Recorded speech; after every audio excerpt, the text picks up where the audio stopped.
For a few years in the 1970s, the Mr. Asia Syndicate made millions. Heroin creates its own market. It acts like a form of plague. Until jealousy, betrayal, and murder brought it all crashing down. Then he just pulled out a gun, shot her in the back of the head, and then said to Wayne, "You're going to help me bury her." This is Mr. Asia, A Forgotten History. All episodes now available on iHeartRadio, Apple, Spotify, or wherever you get your podcasts. You're listening to the Weekend Sport Podcast with Jason Pine from News Talk ZB. Let's get you stateside to update you on all things American sport with our man Leon Busby. Leon, thanks for joining us as always. Let's start with basketball and the March Madness into the playoffs. Yeah, so March Madness is into the final stages with the women's Final Four taking place. It took place yesterday in Tampa, Florida, and today in San Antonio for the men. This year, there was a bit of pushback because there were no Cinderella stories. That's when a much lower seeded team upsets one of the favourites. But at the end of the day, we were left with the best four teams of both competitions. So yesterday, in the women's Final Four, we saw in semi-final one, the overall top seed, the UCLA Bruins. They lost heavily to the number 2 seed, the Yukon Huskies.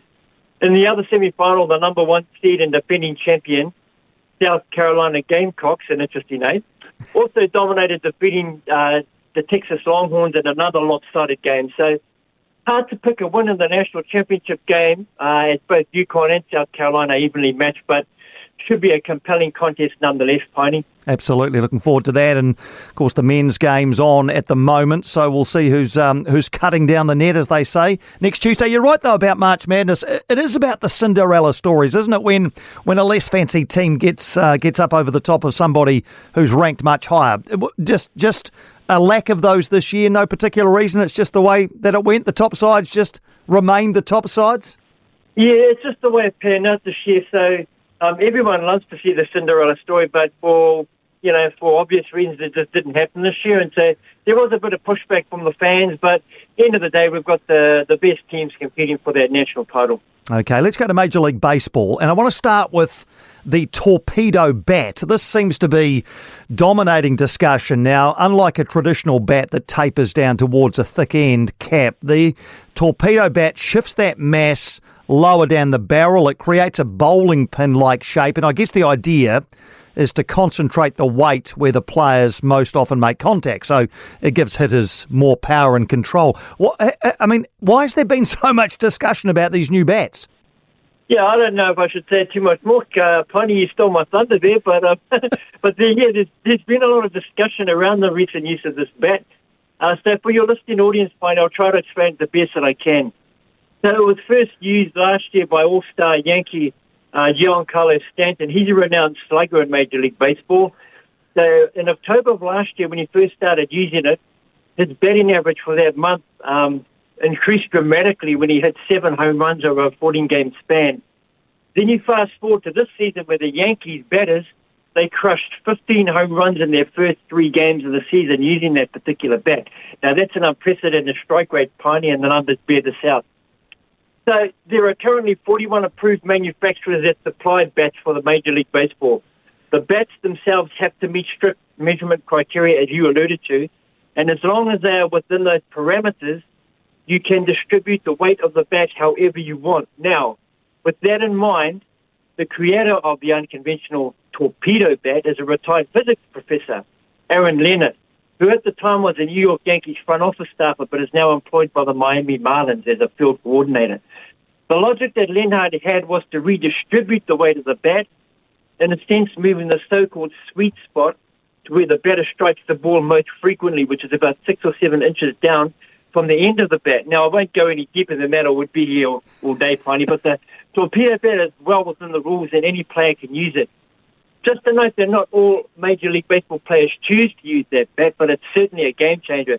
Personally, I think it's a positive innovation for baseball because in recent years, pitching has dominated to the detriment of the game. Yeah, and crowds love big hits, which they're getting with the torpedo bat. Yeah, absolutely. So we're still early on in the Major League Baseball season, but how are the standings panning out in the American League and the National League?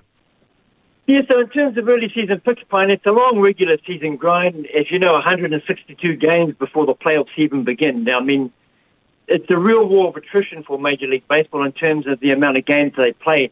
And the team that lifts the Commissioner's Trophy at the conclusion of the World Series, you'll find, has the deepest and healthiest roster.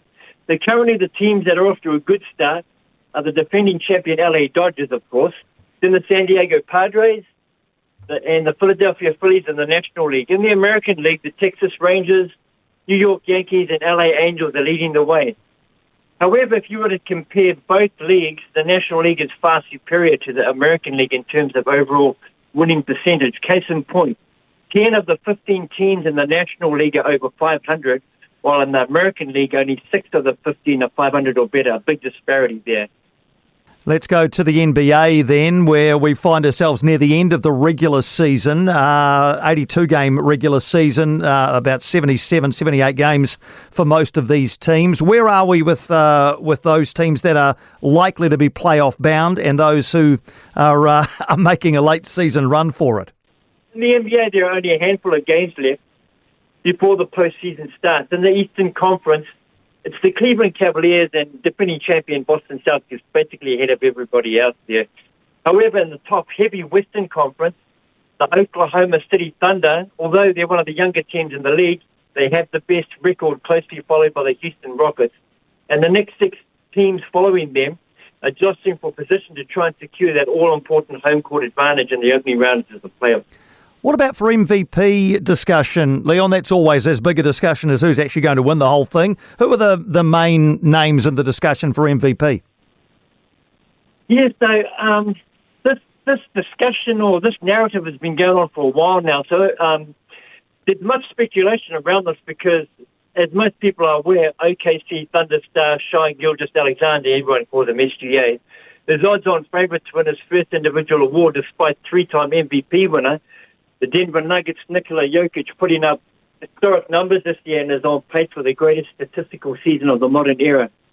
This season, the Joker is averaging a triple-double, and a few games ago recorded an incredible 61, 10, and 10 in a double overtime game in which Denver lost. That's crazy numbers there. So if we relate that to the NBA, an obvious example when we think back is when Michael Jordan was playing in the NBA during his tenure with the Chicago Bulls. Everyone knew he was the best player in the league year in, year out, but was not awarded the regular season MVP award every year. Some of those that voted felt like it was time to give someone else the award, even though that player was close to being, but not widely considered the best player that season. Another very recent example was in the NFL this past season. Previous 2-time MVP winner, Lamar Jackson, he's a quarterback for the Baltimore Ravens, had much better numbers in his previous MVP years, but the voters chose to award the regular season MVP to Buffalo Bills quarterback Josh Allen, who had a breakout year.